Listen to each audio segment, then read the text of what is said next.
Greetings from South Dakota, the 40th state. It entered the Union along with North Dakota on November 2nd, 1889. With 750,000 people, South Dakota ranks 46th in population. You do feel, I think, forevermore a South Dakotan if you've grown up here, as I did, and the values that I have were formed there. Those values are definitely small town. South Dakota only has about 10 people per square mile, and most towns have fewer than 1,000 residents. Unless you're in Sturgis, whose population swells to over 500,000 every August, when thousands of Harley-Davidson motorcycles come roaring in for the annual rally. The event began in 1938 with just 9 riders. Today, it's estimated that the festival generates 95% of the town's annual income. Mitchell, South Dakota, one of the state's larger towns with just over 14,500 residents, made its mark as the proud home of the world's only exhibition hall decorated entirely with grain. The Corn Palace, that's the world's largest outdoor bird feeder.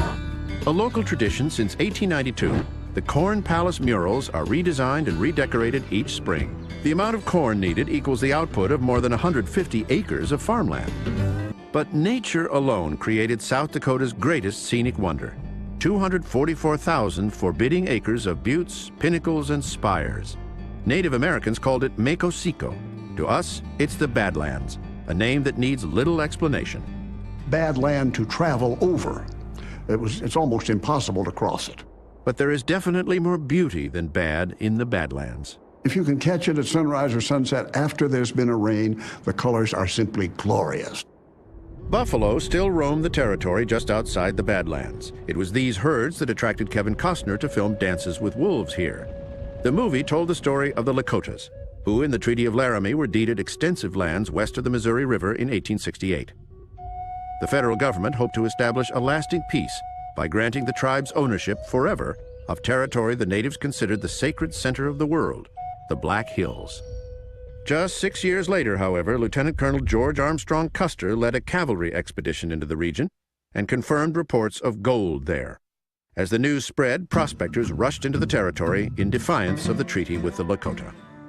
Miners were coming by the droves into Deadwood Gulch that were hovering in the creeks throughout the Black Hills.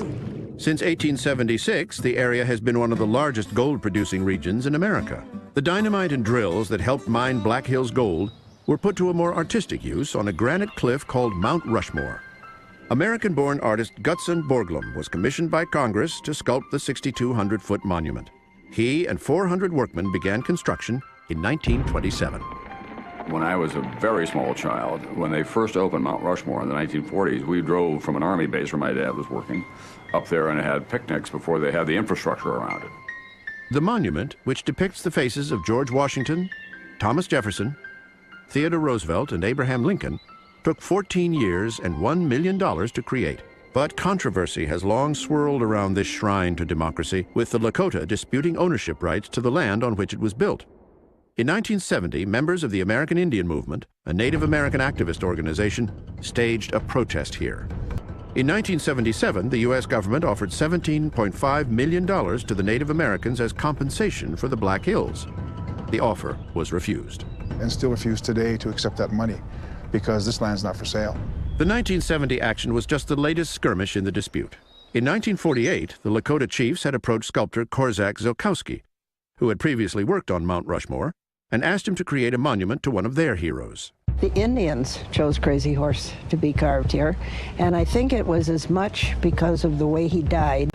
Using tribal funds, Ziolkowski privately acquired a granite mountain ridge 17 miles south of Mount Rushmore, with the intention of carving an even larger sculpture. A white trader who asked Crazy Horse, where are your lands now, Crazy Horse? You've been defeated. And Crazy Horse pointed over his horse's head and said, my lands are where my dead lie buried. He was a great leader, a great warrior. A lot of people come here, and once they see what he's all about, they go away with a great respect. Ziolkowski died of a heart attack in 1982 and was buried near the monument. His wife and children have taken over the project, which is still privately funded. Only the head is finished, but once complete, it will be the largest sculpture in the world. I honestly believe that the great monument in South Dakota is the land itself, especially the high plains. Look here, I'm talking about America, sweet America.